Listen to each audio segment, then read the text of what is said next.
बिस्मिल्लाहिर्रहमानिर्रहीम। जब से अम्मी मॉम और अब्बू डैड हुए, हमारे माशरे का बेड़ा गर्क हो गया है।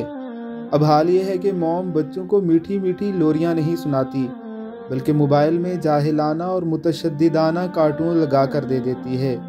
बच्चे खुद ही थक कर सो जाते हैं।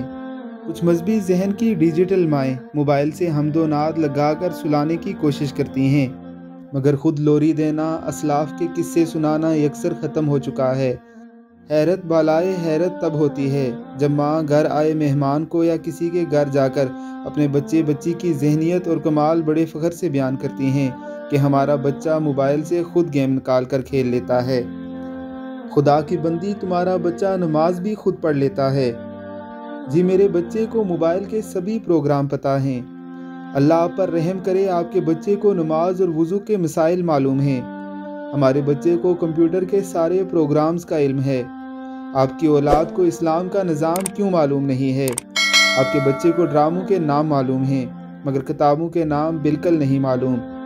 आपके बच्चों को अदाकारों और अदाकाराओं के नाम तो पता हैं, मगर सहाबा और सहाबियात के नाम क्यों नहीं आते? सिंगर्स, खिलाड़ियों को जानते हैं, मगर औलिया और उलमा से बिल्कुल गाफिल और जाहिल क्यों हैं? याद रखें, नामों का बहुत असर होता है। अगर आपकी औलाद के दिलों में फिल्मों, ड्रामों, अदाकारों, अदाकाराओं, सिंगर्स और खिलाड़ियों के नाम हैं, तो उन दिलों में कसरत से नहूसत और बेबरकती है। बचपन से दिल में जो शय होती है, इंसान उसी की तरफ माइल होता है।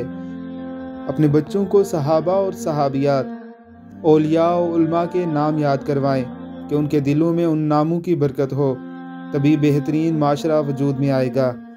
अल्लाह हमें अपने बच्चों की तालीम और तरबियत के हवाले से पुरफ़िक्र रहने की तौफ़ीक़ अता फ़रमाए।